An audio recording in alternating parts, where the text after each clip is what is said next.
Now, do you have any kind of potential to say, if you wanted to have like a netbook or a laptop, and actually go out, use the wireless to do any kind of monitoring out there? That's the beauty of the wireless units we're using right now. They only talk to themselves. We would only take this out, and basically anybody who does bring a laptop or something in, only the antennas talk to themselves. And that's the only way we've set it. We've locked it out so that there's no hacking or any capability of that sort of thing. And basically, no, you wouldn't take your own laptop out. You would have to actually use one of these because it's the only way that you're going to be able to program an interface with this console. So, and we have to hardwire to do that. There are ports located in some of our dimmer racks, and those ports, it has to be an Ethernet Cat 5 cable in order But you could plug in. I could plug into the system. Okay. Yeah. What I can't plug into the system is the SFX software. It only lives on this computer, and the only thing that hits the rest of the network is just the time code signature. So I can't control the show from anywhere on the Midway. I can control the lights, but I can't control the music and all of the time coding. I have to do that from up here. That's a safety security thing. That's also because of the price of the software and the computer that it takes to run it. This little bad boy right here actually has 2 hard drives. One is dedicated just for the audio itself. The other one is for the program itself, so that everything runs is nicely possible. And like I said, all of our shows run the same program, the same thing. If you were to walk up, if you were to know this very well, and to walk up to the Ice Show or our Centennial or even our Rain Garter Saloon, you feel right at home because this is what's controlling those shows as well. I can just imagine, like, you're on the trail, you can pull out your iPhone and do monitoring or something. No. It could be set up that way, but in order to be secure, sure. we chose not to do that. I am aware of some theater applications where they actually do that, where a guy will actually control the digital audio console sitting in the audience with his PDA or whatever he wants.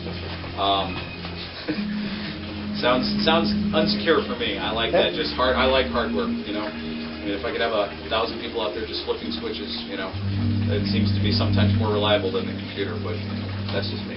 No, this is a very reliable system, and it's proven. The ETC platform, the EOS, and mainly the Ion. This console right here is the hot item with all universities right now. With the even high schools are getting them and everything. So it's a program that not only we got thinking that we could get as many channels as we need, but it's capable of 12,000 channels in the minutes.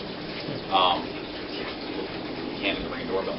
But basically, the Ion, which is the interface for it, almost every university in the country right now is getting it. It's just like industry standard. It's becoming an industry standard very fast.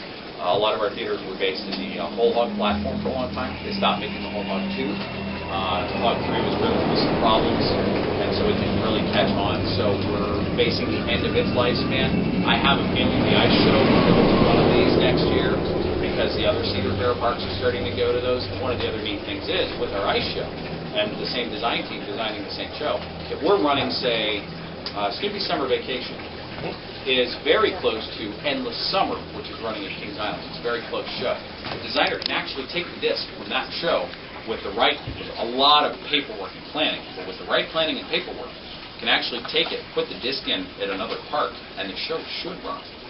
Should. Doesn't always, it always requires some tweaking, but realistically, that's how we do things anymore, because we're producing so much. Well, I guess that's my next question. Is there a potential here for you to prove it works here and then you take it to another park? There is definitely that potential.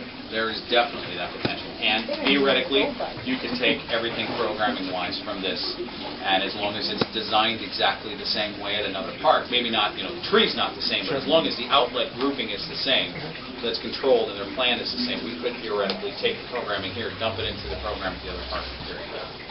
This was it was a challenge for us.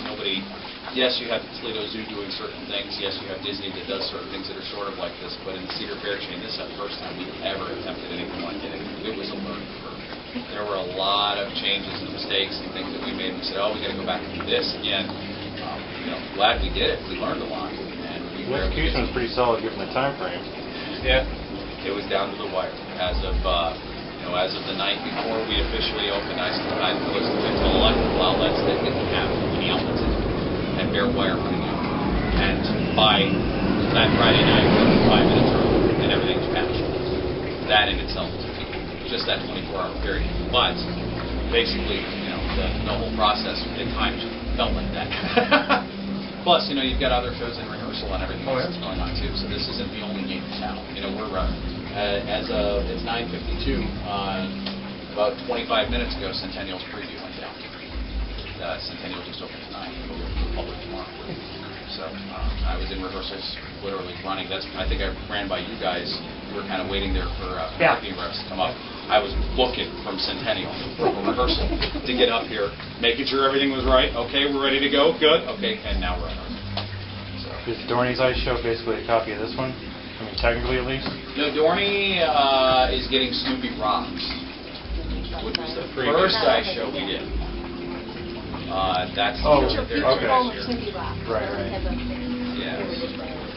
Yeah, they're getting that, and they're they're going to be under the gun too because of the construction we're doing. Are they going to open this season? Yeah, it's supposed to go up in a couple of weeks. Cast I think starts rehearsal on Monday, and actually they had to rent a rig.